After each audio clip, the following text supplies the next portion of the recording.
Good afternoon, and thank you for making the time and being here with us. My name is Moises Naim. I'm a senior associate at the Carnegie Endowment. It is my great pleasure to welcome you, but also to welcome Lael Brainard. She needs no introduction. She has had many important jobs. Perhaps the most important one was when she was our neighbor next door at Brookings, and we got to talk. Lael Brainard has had a long and distinguished experience. She serves as the Deputy National Economic Advisor and Deputy Assistant to the President in international economics during the Clinton administration, at the time in which the Asian crisis erupted, and she played an important role there. She also was an important protagonist during China's access, the negotiations that led to China's access to the World Trade Organization. She has served as the Sherpa to the G8. As you know, she's now the Undersecretary for International Affairs at the Department of Treasury, where she is also the Sherpa for the G20. We are going to have a free-flowing conversation. I'm going to have an conversation with Dr. Brainard, and then open it up to your questions. We're going to cover a lot of issues in the short 1 hour that we have. I think that the plan is to chat a little bit about trends in the global economy, get Dr. Brainard's outlook on the global economy, which is the context for a lot of the negotiations and meetings that are taking place and will be taking place in the weeks ahead. So, and then, as I said, then we will welcome your questions and comments. So, let's start with the global economic outlook. And there's a lot going on. There's a lot of volatility. The IMF last week trimmed its forecast for the 5th time since last year for global growth. It brought it down for this year from 3.5% growth to 3.1%, and it's also more pessimistic or less sanguine about growth in 2014. It had said that it was going to be about 4%. Now it says it's 3.8%, but it points out and emphasizes all of the downward pressures. And last week and the week prior, we saw an extreme volatility in exchange rates around the world, and also a lot of action in interest rates.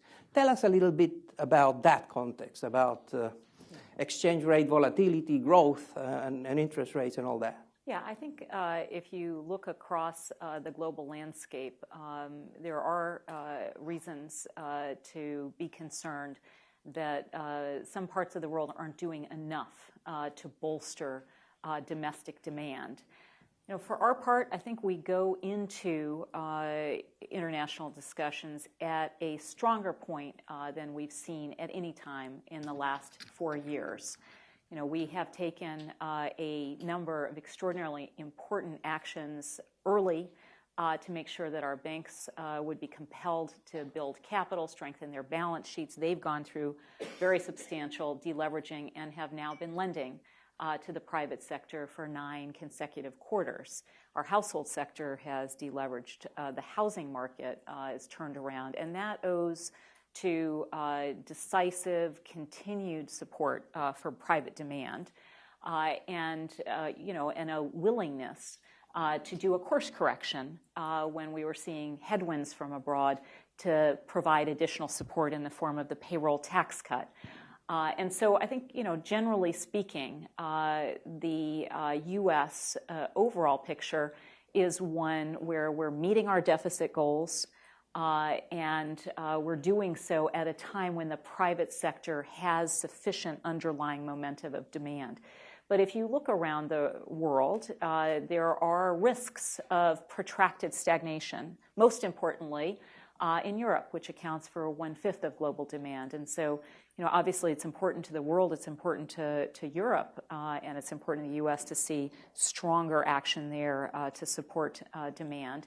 I think if you look at the question that you raised, we have seen some return of volatility to more normal levels following a period of abnormally low volatility. I think it would just be normal to anticipate that as private market participants look to the eventual normalization of global financial conditions, it would be only natural to see some of that kind of adjustment in markets. And it's not just Europe that it's a cause of concern. Now we have, in terms of its lack of growth, and it's no longer a contributor to global growth, but it's, of course, the emerging markets, the BRICS, and especially China. A few hours ago, the governor of the Central Bank of China, Zhu Xiaoxuan, stated that concerning China, he said the domestic economic situation is unusually complex. There are many unstable, uncertain factors and quite large downward pressures on the economy. So if you have stagnant Europe and declining growth in China and other BRICS, we also saw the same thing in Brazil, we see it in India and others. Where is the engine? Where is the dynamism going to come?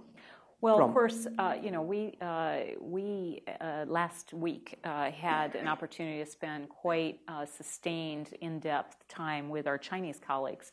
And it is the case that China's new leaders are confronting a complicated set of challenges on the economic front. They confront both the need to undertake deep structural reforms to get their economy onto a path that's driven by the domestic consumer and much less reliant on a no longer sustainable pattern of overinvestment in resource-intensive industries oriented for export. And they face that at the same time that they have to work through some of the excesses in credit markets that have developed over the last few years.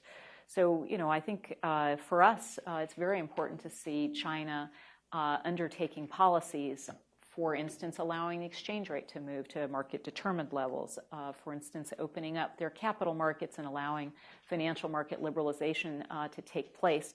I think China's new team understands these challenges. We expect to see continued movement on those fronts. But the one thing I will say is they did come to Washington already prepared to make some important changes.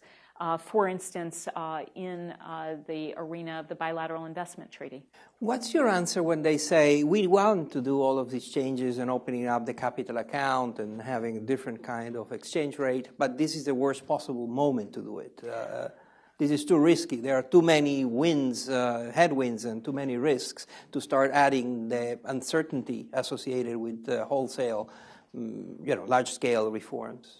Well, in fact, I think the message that we're hearing is these are precisely the kinds of reforms that they know are now necessary to unlock their domestic consumer, to raise the purchasing power of domestic consumers, to move them off a pattern of growth with an undervalued exchange rate and workers who had lower purchasing power. You ended up with a pattern of growth that was very resource intensive, very heavily dependent on very, very high levels of investment in the economy. And that's precisely the pattern they're actually trying to move away from, with some of the indications being that they want to open up their investment regime, for instance. And that's why the move on the bilateral investment treaty was really a breakthrough. Why?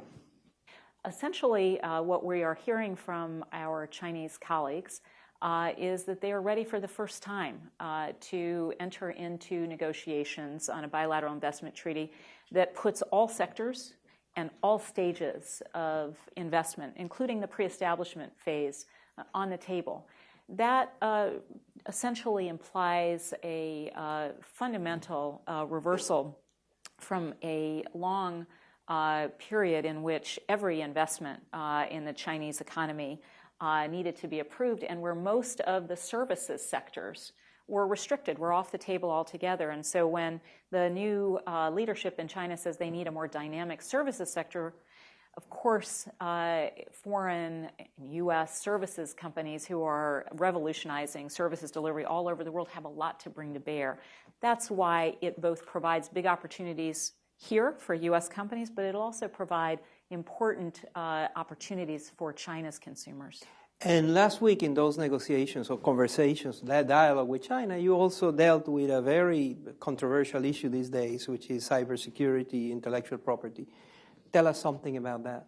Yeah, so there too, the president has put this top of the agenda, and the business community, not just in the U.S. but around the world, is saying this is now their number one concern. And I think the discussion with our Chinese colleagues has actually evolved in a positive direction, in the sense that we're now clearly focused on the problem of cyber intrusions by government-sponsored entities, cyber intrusions that really lead to the theft of intellectual property, be it trade secrets or commercial intelligence. A different mode of essentially the same problem that we've been having some progress addressing, which is the issue of intellectual property. And I think Chinese policymakers on the economic side understand that their goals of moving to a high-value economy are also going to be importantly served by having much stronger intellectual property enforcement of all types. We will get back to the conversation about China, but also this morning you met, let's talk about Europe. This morning you met with Secretary Liu, you met with Michel Barnier, who is the European Union's Commissioner for Internal Market and Services.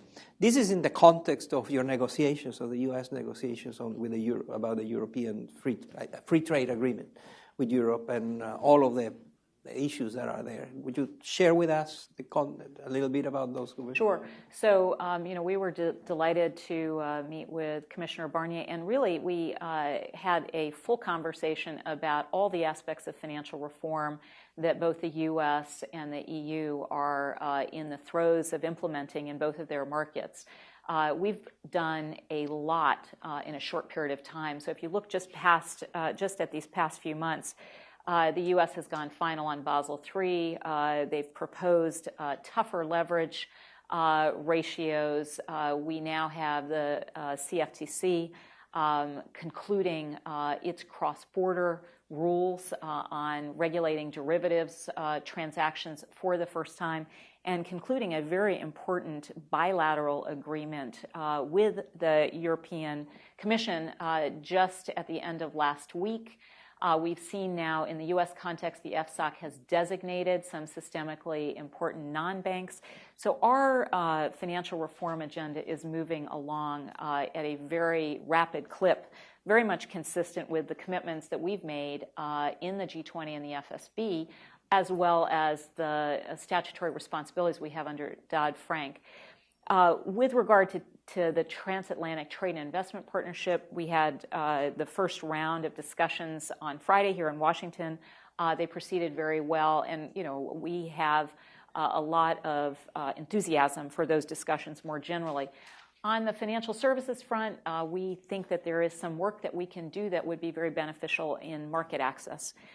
In the financial reform agenda, we are already doing that work in real time today, and what we don't want to see is a trade agreement getting in the way of implementation, and particularly serving as an excuse to delay implementation of financial reforms that have already been committed on very ambitious deadlines that are immediately before us.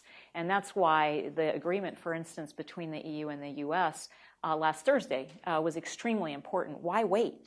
We've already got these commitments. Let's get it done now. Give us some details about those agreements.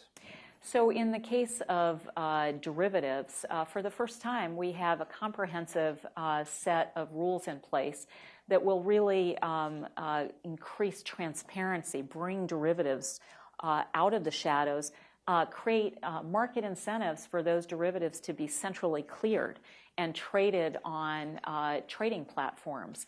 We will have now agreement between the U.S. and the EU so that we have a consistent set of rules on both sides of the Atlantic, and thereby essentially getting rid of any opportunities that financial market participants might otherwise have exploited for regulatory arbitrage. So this is a very significant step forward and one that is directly responsive to some of the most detrimental aspects of our financial landscape prior to the crisis. I'm sure that in your conversations with Commissioner Barnier, you touched on the sticking points and the complicated issue in trade negotiations between the EU and the U.S. that have to do with agriculture, of course, the cultural exception, the trade in films and so on, and subsidies. So I think those issues are ones that are being dealt with between our trade negotiators, and obviously the President's been very clear that he wants a very robust package. In our discussions with our European counterparts, in particular, Secretary Liu's discussions with Commissioner Barnier this morning, we were much more narrowly focused on what Europe is doing to make sure that its financial system is safer and sounder, that banks have strong balance sheets and get back into the business of lending to small and medium-sized enterprises. So I'll say that a lot of the conversation was focused on what's the fate of the single resolution mechanism and how far will that go in the euro area? Where are the Europeans on their resolution directive?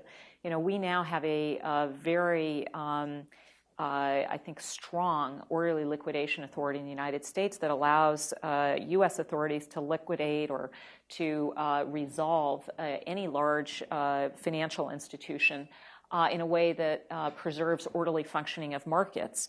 We need a counterpart in Europe to be able to do that on a cross-border basis. And so the pace at which Europe moves forward on its resolution regime matters here in the U.S. And so those are the areas where we really want to see progress in real time. Hard to talk about Europe and its reforms without talking about economic growth in Europe, and that brings it to the inevitable conversation about austerity and growth. And you have been commenting about that, and tell us your perspective on, the whole notion that there is austerity fatigue in Europe, that austerity has run its course, and now a more aggressive, stimulative set of policies are necessary. Yeah, we really believe it's important for Europe to move forward on a plan for boosting demand, a growth plan. We, I think, have tremendous respect for the European authorities in terms of the distance they've come and their real achievements on financial stability. They have come together around a new set of financial instruments. We've seen the ECB working together with European leaders to support governments undertaking very difficult reforms. But as we know from our own financial crisis, financial stability is the first part of crisis response. We really then embarked on a very strong set of efforts to strengthen private demand. And we think that is extraordinarily important for Europe to avoid a protracted period of stagnation with very high unemployment that we're starting to see in the periphery. And the kind of fatigue that you are mentioning. So, we think there are important areas that will help to strengthen demand. Obviously, coming together around new ways of getting credit to small and medium-sized enterprises is an area that Europe has been talking about that we strongly support. We also think it's very important if you look at the pattern of recovery. In Europe, it has occurred, demand is still below pre-crisis levels. And the recovery that's taken place has done so primarily through export channels. Well, you have economies sitting at the center of Europe that went into the crisis and still have surpluses of 6% of GDP or more. There's more they can do on demand. What we know from our own crisis is you need to do course corrections as you go. Again, we had a fiscal trajectory. We went back to Congress and worked together to secure the payroll tax cut when our trajectory was threatened by headwinds from abroad. So being willing to make adjustments as you go is an extremely important part of a sustained and sustainable demand and growth plan. So this is the context in which on Thursday, you're going to Moscow, to the G20, and you are the Sherpa. You have been deeply involved in the preparations for this G20. Tell us a little bit what to expect, and also explain to us how is this G20 different from preceding ones? Yeah. Well, one of the important ways this G20 is different is we'll have finance ministers and labor ministers sitting side by side for the first time. And we think that is significant because, again, it really puts the jobs and demand agenda at the heart of our macroeconomic discussions in the G20. More generally, we think it's extraordinarily important for G20 economies to move forward, to strengthen demand. Again, the U.S. comes to this in a stronger position, I think, than we've seen at any time in the G20 meetings up to this point, with a very good story to tell in terms of lessons learned from our response on the financial crisis and the recovery plan that has supported growth and jobs in the U.S. We'll want to hear from our Chinese colleagues how they're going to support demand, very importantly from our European colleagues, and of course from Japan as well, how their growth plan will work through domestic demand channels. So your questions and comments, please raise your hand, and we have not all at the same time. I think we have colleagues with microphones and the usual procedure. Please tell us your name and your institutional affiliation. Go ahead, please. Let's wait until the microphone gets to you.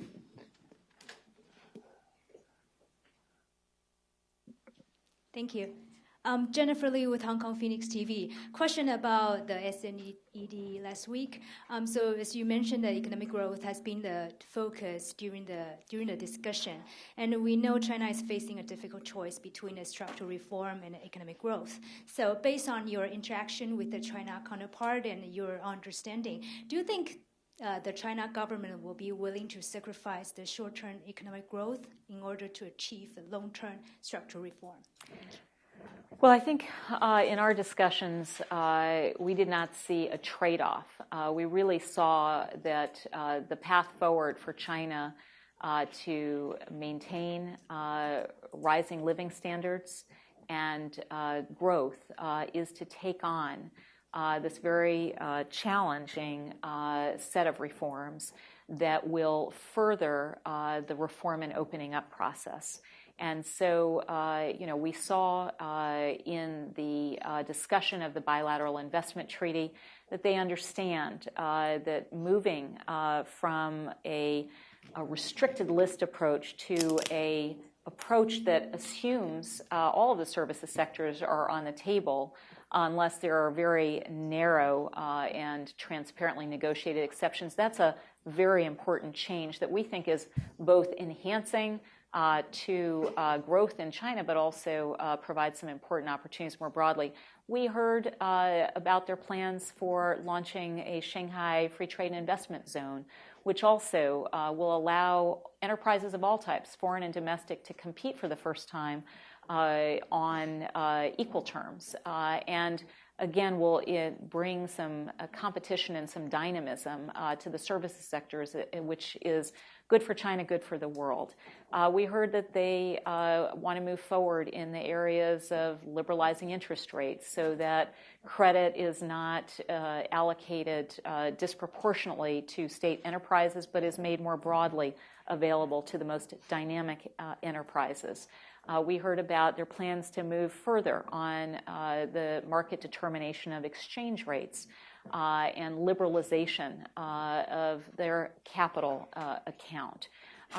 If you look across the set of changes to state enterprises that are being debated now in China, all of those things will move away from a very resource-intensive model and a model that is no longer sustainable for China to a model that is cleaner and more promising for China's domestic consumer, and of course for Americans and for the world, promises a more balanced growth path and one that creates more opportunities globally. Thank you. Let me take someone from the back over there. Yes, that.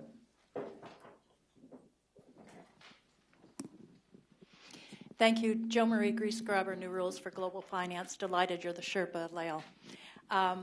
First, I want to say I'm delighted that the U.S.-EU trade agreement is anticipating putting the brakes on some of that international trade and finance agenda.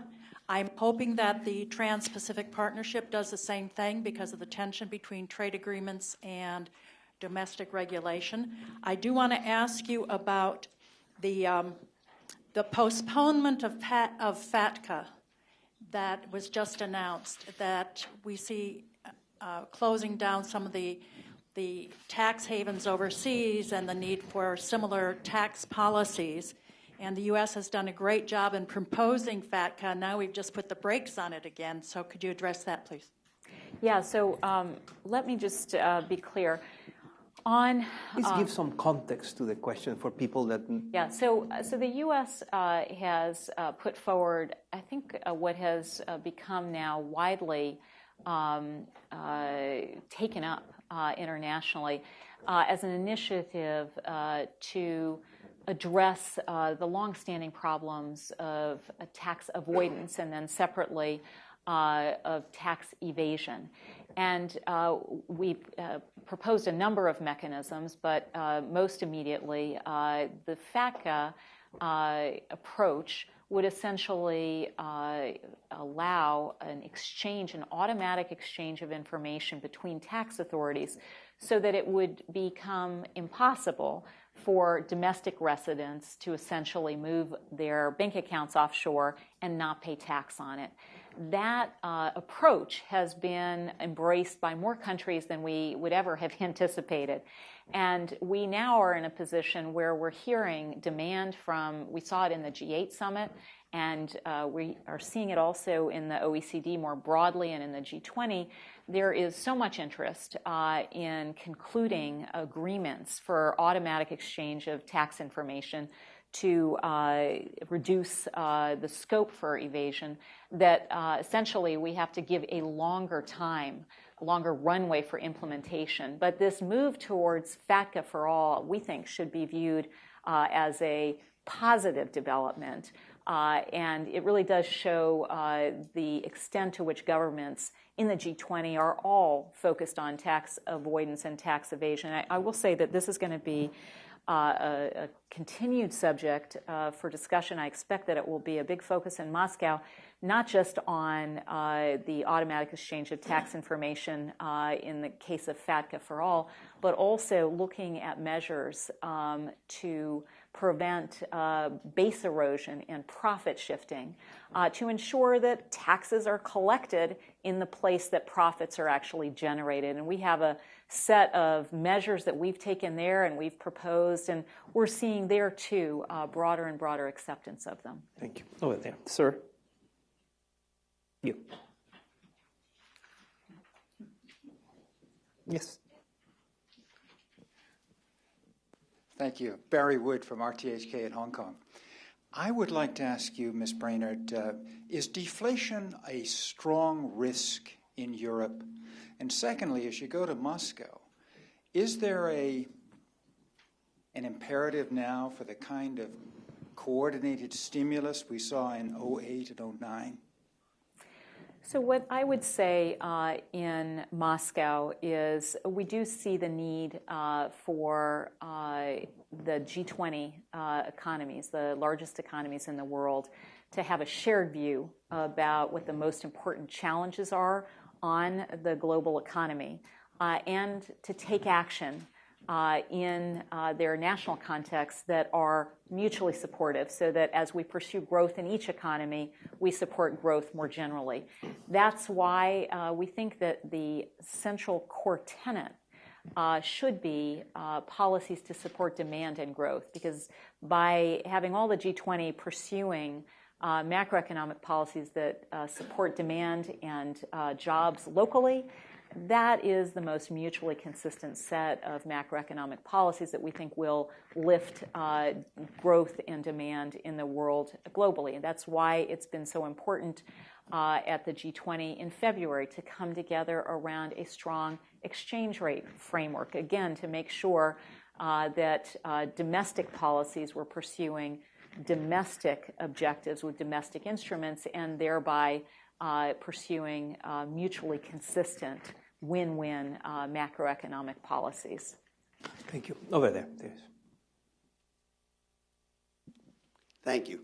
Bill Jones from Executive Intelligence Review. Ms. Brainard, you're aware that in Congress there's a growing feeling that the measures that have been taken for the so-called financial control, including the Dodd-Frank, are insufficient to stem the tide of the growing bubble, which, again, people feel are reviving. And therefore, last week, the Senate introduced a measure to reinstate the GlassSteagall separation between commercial banks and investment banks in order to create a firewall which will protect our savings and protect grandma's savings from the investment bankers and the casino society that they operate.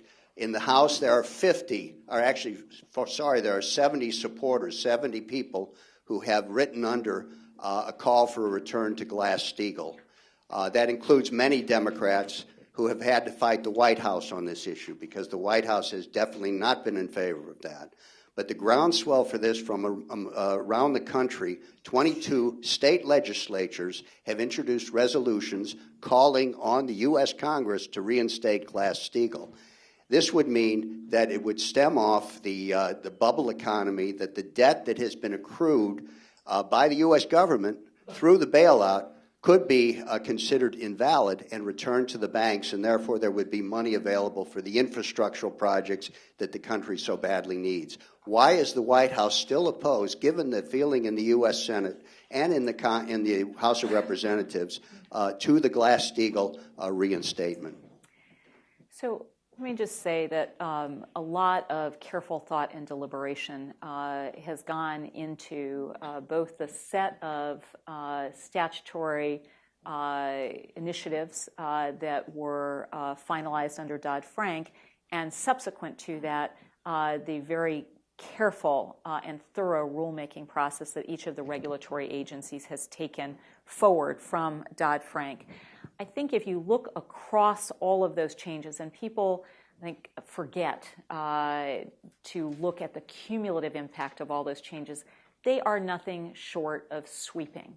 You know, already we have seen our banks doubling the capital that they hold. They have new requirements on managing liquidity. We just saw our banking regulators coming out with even more demanding leverage requirement for the largest financial institutions. We have a new risk council, a systemic risk council that comprises all of the supervisors and regulators, and which is charged with designating systemically important financial institutions of any type, as well as for monitoring and responding to growing risks in the economy. We have seen derivatives regulated for the first time. On the shadow banking system, we are seeing the SEC moving forward with an incredibly important initiative in the area of money market funds. We're about to see agreement internationally on margins in derivatives that are not cleared, which again will go to pushing more derivatives onto central clearing. So if you look at that, you take the Volcker rule, which is also being finalized. You take the orderly liquidation authority, which for the first time gives our financial regulators the capacity to resolve in an orderly manner with no taxpayer money any financial institution of whatever size and whatever scope. Those things together are going to fundamentally change the way that banks operate, that our financial system operates. And I think we're only beginning, because the rules will take some time to be put into effect and be fully implemented, we're only beginning to see the behavioral changes that will result from that comprehensive set of reforms. Yes, sir, here in the front. Hi, thanks. I'm Jamie Strawbridge from Inside U.S. Trade. Ms. Brainard, I thank you for doing this. I just wanted to follow up on two things you mentioned in your conversation. On the TTIP negotiations, you talked about not wanting TTIP to get in the way of financial services regulations. Could you just say a little more on why it might, or what the potential problem is there, and if you see any way to avoid that? Because I know the European Union is very interested in including financial services regulations in the talk, so maybe if you could expand on that and say if there's a way to avoid. And then just a quick one on the BIT. I know this is a breakthrough. We're now going to go forward in the BIT talks with China. Do you think the model BIT language on state-owned enterprises is sufficient dealing with China, or do you think we might have to craft something totally new from the model BIT in that area? Thanks. So with regard to the transatlantic trade and investment partnership discussions, I think it's very important for us to recognize that it was in 2009 at the Pittsburgh Summit that the leaders came together and committed to a set of international financial reforms with deadlines, all within the next 1 to 2, in some cases at the max 3 years. So that takes us into 2012, and in some cases into 2013.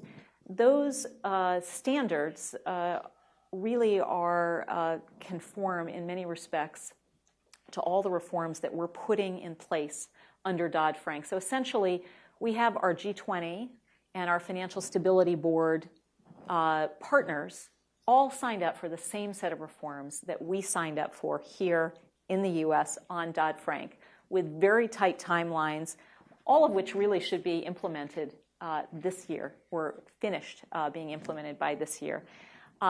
Under those circumstances, our focus has to be on making sure all of our partners actually implement and not start a new set of discussions about a new set of rules with a new set of deadlines. We just saw the power of this approach last Thursday when the European Union and our markets regulator came together on a bilateral agreement on how to regulate the cross-border derivatives activity taking place on both sides of the Atlantic. It is precisely that kind of progress that needs to take place now in real time. And we don't want to see that set of discussions move to a different fora or delayed. Thank you. This gentleman there, please. Yes.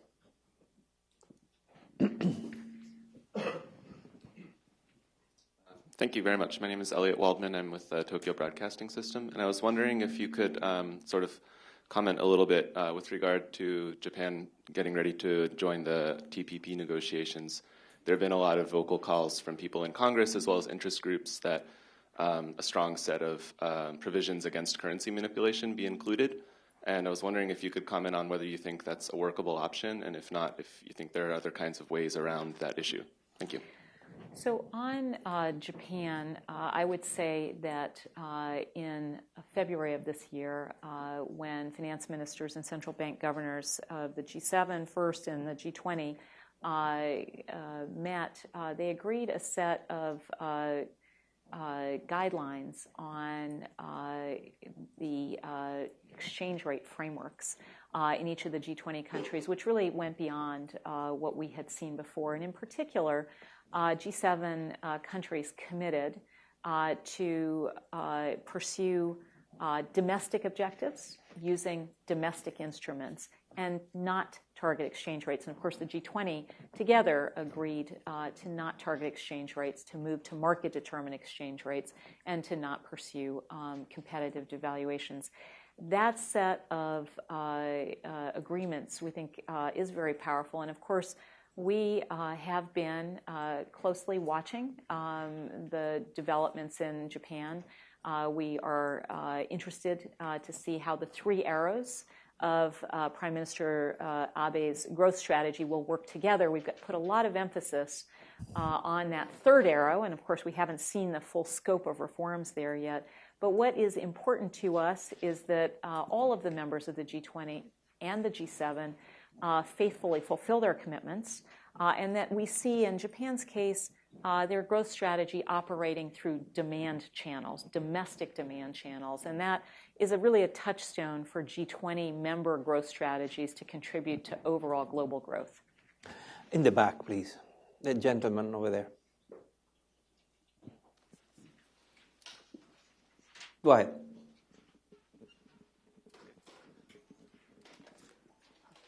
Thank you for doing this. My name is Kosuke Ito. I'm a reporter at the GG Press.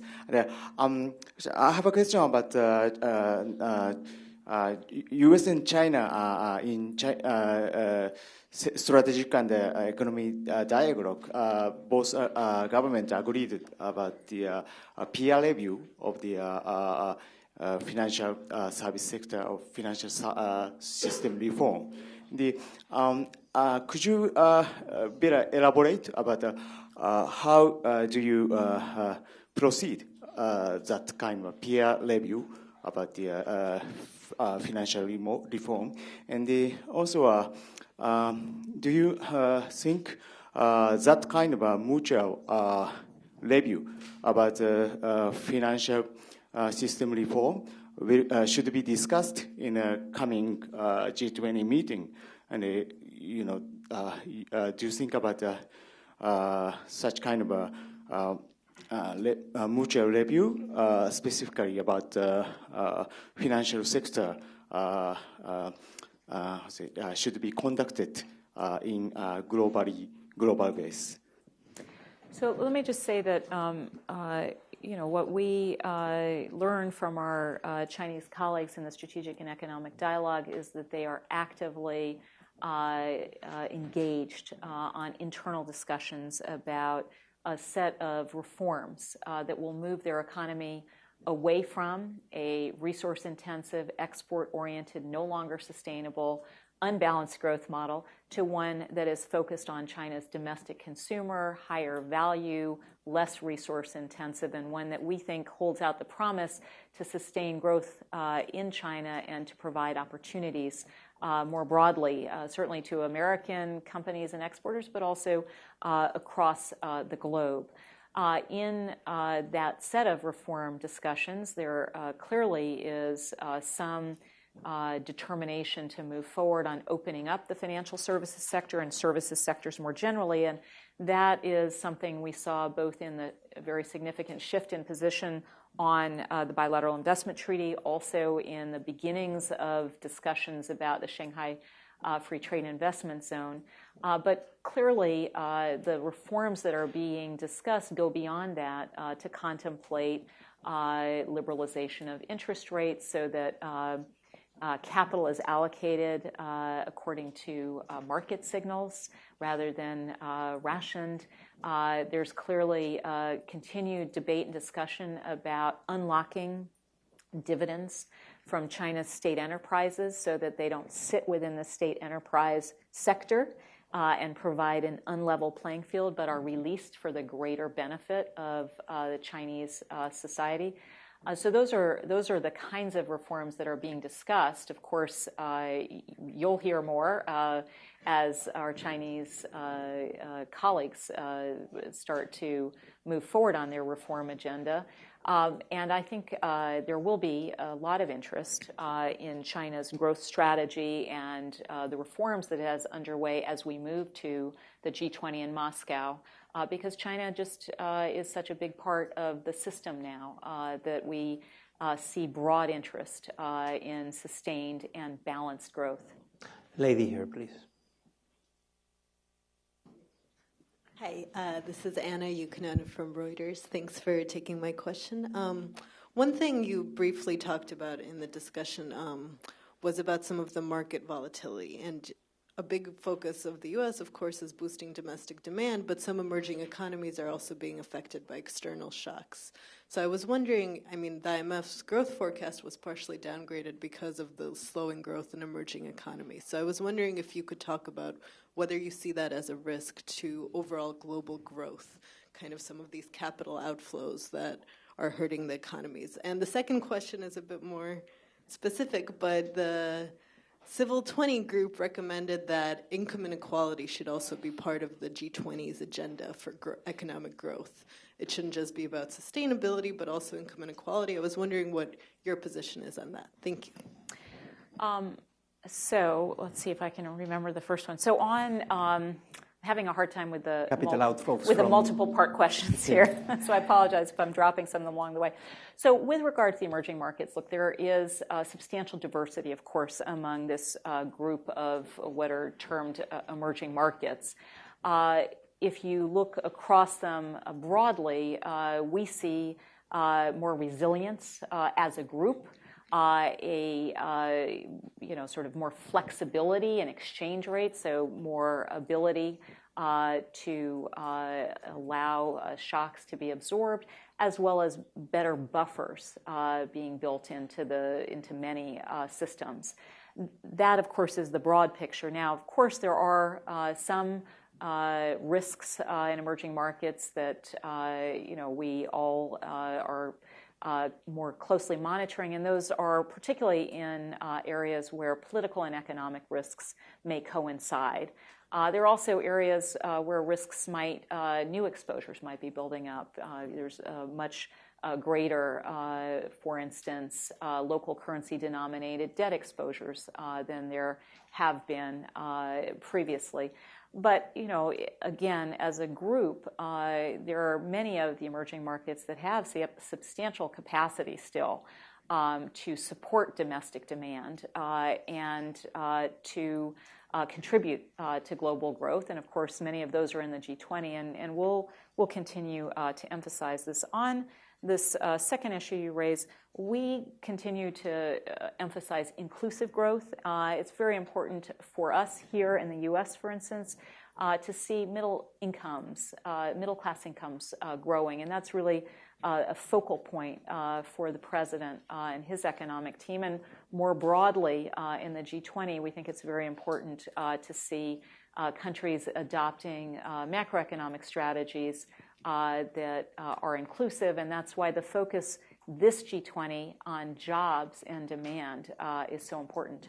So we have just a few minutes left. I'm going to take two questions. The gentleman here, please, and then you. Lee Akadam at Brookings Institution. I wanted to ask you about the role of the fund in Europe.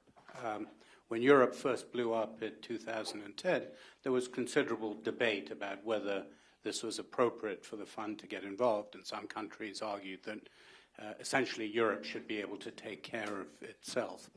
Now it's emerging that there was actually considerable, the IMF has issued reports where they're beginning to question whether they did the right thing in Greece. So the question is, one, was it a mistake for us to get the IMF so involved in Europe? And secondly, going forward, do you detect any shift in thinking in Germany, which is essentially in the driving seat, about how to solve European problems? So let me just say that obviously, we have been supportive of the important role that the IMF has played in supporting Euro area partners, in particular because the IMF brought and is bringing to the table, a sort of unparalleled degree of experience with financial stabilization and technical expertise, and that has been extremely important to Europe. It's been important to us as well to make sure that the crisis response was as strong as it could be. It is always easy to second guess once financial conditions have stabilized somewhat, decisions that are made at the height of a crisis. But what we learned from our crisis is it's critical to act with decisive force. And it is very important for Europe now to move from the financial stability gains that it has been made, which were very hard won, and move to a growth plan, a demand plan. And it's really for the Euro area to decide how to take that forward. But it's important for the world as well as for the Euro area to see a growing amount of ability to work together among the member states of the Euro area, more fiscal integration, more banking integration to complement the very substantial monetary integration that they have already committed to. And it's very important to see a much stronger focus on demand. And one last question here, please. You.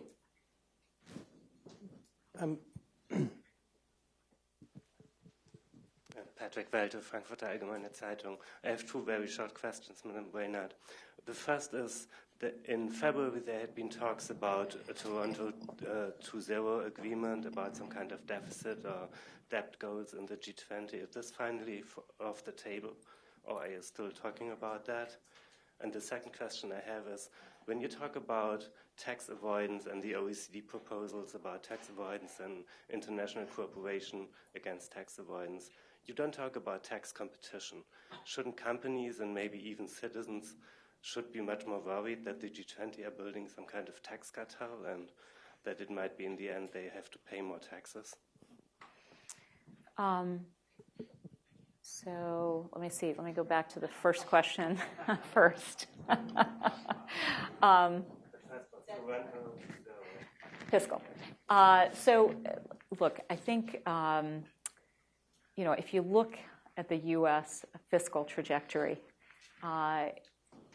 most international commentators would probably say the U.S. is probably doing a little too much fiscal consolidation. Certainly, the president would like to see a more balanced path of fiscal consolidation. But the reality is we have done a tremendous amount. We have achieved already